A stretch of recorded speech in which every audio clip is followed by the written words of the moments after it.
नमस्कार। India debate में आप सबका स्वागत है। मैं हूं आशुतोष पाठक। मित्रों, आज फिर एक बार बॉलीवुड जाना पड़ेगा, लेकिन दिशा सुशांत और उस प्रकरण में नहीं, खान बंधुओं के प्रकरण में नहीं, आपके हर दिल अजीज अभिनेता के प्रकरण में। और वो जो अब इस दुनिया को छोड़ के चले गए हैं, लाखों करोड़ों फैंस बहुत संवेदनशील हैं। 90 साल लगभग, मतलब कल 2 दिन पहले 8 दिसंबर को 90 साल के हो जाते। तो 90 साल तक उन्होंने एक प्रकार से अपने चाहने वालों को भरपूर प्यार दिया। मैं बात कर रहा हूं हम सब के बीच से चले जाने वाले, और हमेशा हम सब के बीच उनका शरीर हमें छोड़ के गया है, लेकिन हमेशा जब तक सूरज चांद रहेंगे तब तक वो अमर रहेंगे। अपने प्यारे अभिनेता धर्मेंद्र के बारे में मैं चर्चा कर रहा हूं। 8 दिसंबर को धर्मेंद्र 90 वर्ष के हो जाते, और 90 साल के होने पर धर्मेंद्र के बहुत सारे प्लान थे। बहुत सारे प्लान थे कि अपना 90वां बर्थडे वो कैसे मनाएंगे, जन्मदिन कैसे मनाएंगे। बहुत सारी प्लानिंग थी, लेकिन इस बीच में नियति को कुछ और ही मंजूर था, और नियति के जो जो काल जो चाहता था वो कर गुजरा, और धर्मेंद्र जी हमारे बीच नहीं रहे। लेकिन 90 वर्ष के बाद एक खजाने को खोल दिया गया, और धर्मेंद्र का असली खजाना क्या होता है ये लोगों को पता चला। असली खजाने पर मैं चर्चा करूंगा, बस खाली अभी पहली सूचना दे रहा हूं आपको कि 8-9 दिसंबर को बॉबी देओल और सन्नी देओल ने धर्मेंद्र के पहली पत्नी से जो दोनों बच्चे हैं, और परिवार में जो सबसे बड़े बच्चे हैं सनी देओल और छोटा लड़का बॉबी देओल, इन दोनों ने एक फैसला लिया कि हम लोनावाला में जो कंडाला जगह है, जहां पे उनका 100 एकड़ से अधिक का फार्म हाउस है, उस फार्म हाउस को आम जनों के लिए खोल देंगे।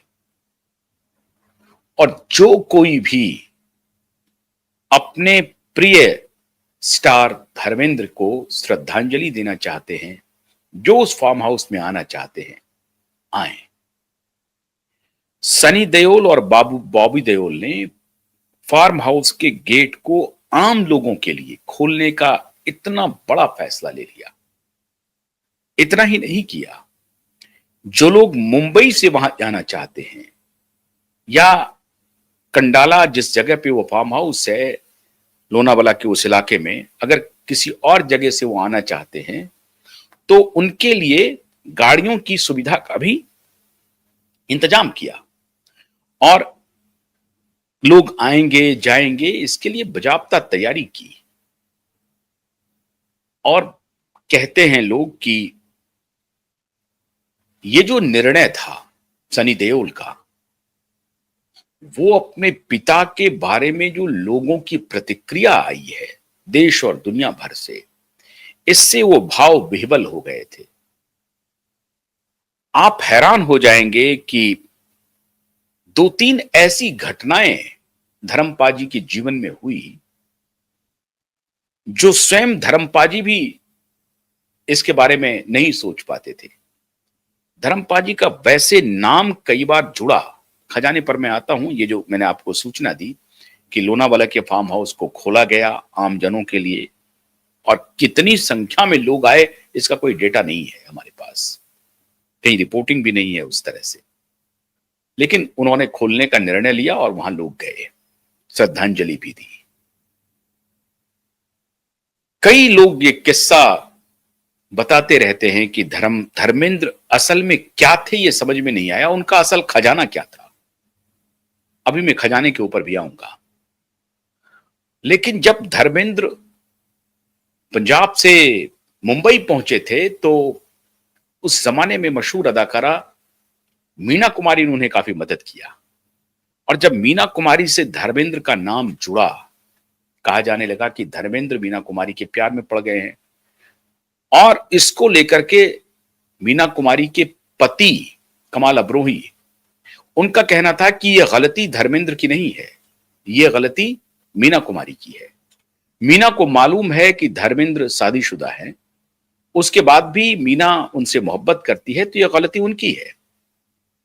हालांकि जब मीना कुमारी की रुखसती हुई, मतलब जब वो गुजरी, इस दुनिया को अलविदा कहा उन्होंने, तो कमाल अमरोही उनके साथ थे। बहुत सारे किस्से हैं, लेकिन जो पहला नाम जुड़ा धर्मेंद्र का, वो मीना कुमारी थी। और जब धर्मेंद्र से यह पूछा गया कि आपके और मीना कुमारी के बीच में क्या रिश्ता है, तो धर्मेंद्र ने कहा कि देखिए, मैं उनका बहुत चाहने वाला हूं, मैं बेइंतहा मोहब्बत करता हूं, लेकिन बॉयफ्रेंड गर्लफ्रेंड के रूप में नहीं। मैं बहुत चाहता हूं मीना जी को, बहुत पसंद करता हूं, जबरदस्त फॉलोअर हूं, और अगर इसे आप प्रेम समझते हैं तो हां, मैं प्रेमी हूं, अन्यथा हमारे और उनके बीच इस तरह का कोई प्रेम का संबंध नहीं है। मैं उनका चाहने वाला हूं, जैसे पूरी दुनिया उनको चाहती है, उनमें से मैं एक हूं।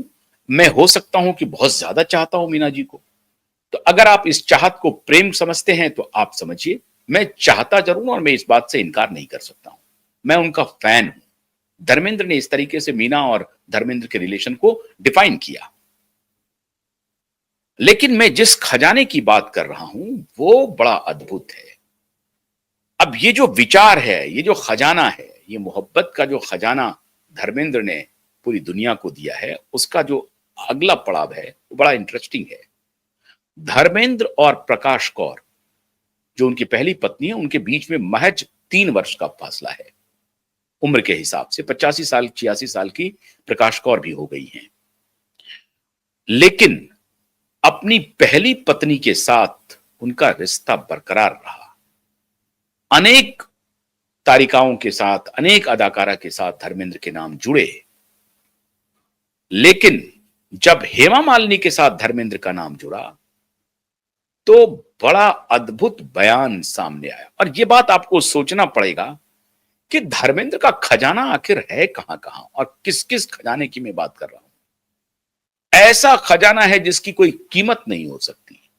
अनमोल खजाना धर्मेंद्र को ही मिला, और धर्मेंद्र अपने अनमोल खजाने को बड़ा सहेज करके रखे। और अब दोनों पुत्र और उनके दोनों परिवार के जो सदस्य हैं उस खजाने को एक प्रकार से सेलिब्रेट कर रहे हैं। कैसा कैसा खजाना है। मीना कुमारी जैसी अदाकारा के साथ नाम जुड़ा, और प्रकाश कौर के साथ जब शादी हुई तो महज 3 साल का फर्क था, और 1954 में शादी होती है धर्मेंद्र और प्रकाश कौर की। 1957 में सितंबर में सनी देओल का जन्म होता है, और 1957 में ही सनी देओल की पत्नी लिंडा देओल, जो पूजा देओल हो गई हैं, उनका असली नाम लिंडा है, उनका जन्म इंग्लैंड में होता है।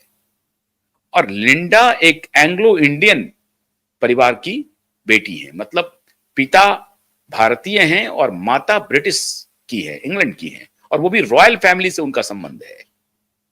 सनी देओल पढ़ने जाते हैं, एक्टिंग सीखने के लिए लंदन जाते हैं, वहीं मुलाकात होती है लिंडा से, जो बाद में पूजा बन गई। पूजा से उनकी मुलाकात होती है। पूजा एक राइटर है, एक प्रोफेशनल राइटर है, फिल्मों के लिए उन्होंने राइटिंग भी की है।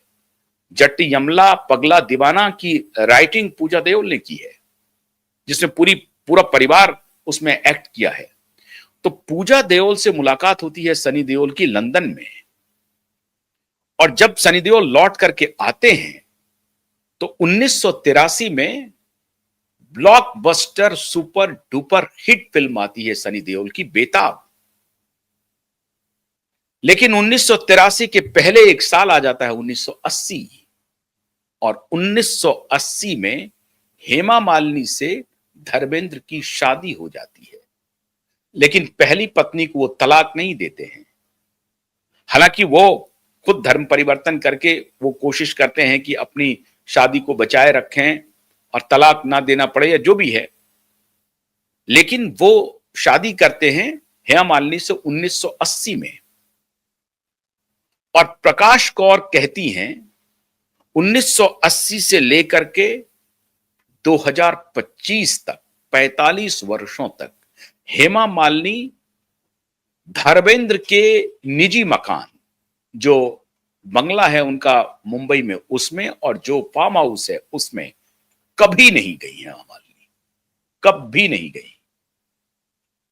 धर्मेंद्र जब एक प्रकार से मृत्यु शैया पर थे, बीमार थे, तब भी आखिरी क्षणों में भी हेमा मालिनी को वो नसीब नहीं हुआ। हेमा मालिनी आखिरी क्षण में नहीं जा सकी। जब मृत्यु हो गई तो वो सीधे फ्यूनरल में गई थी।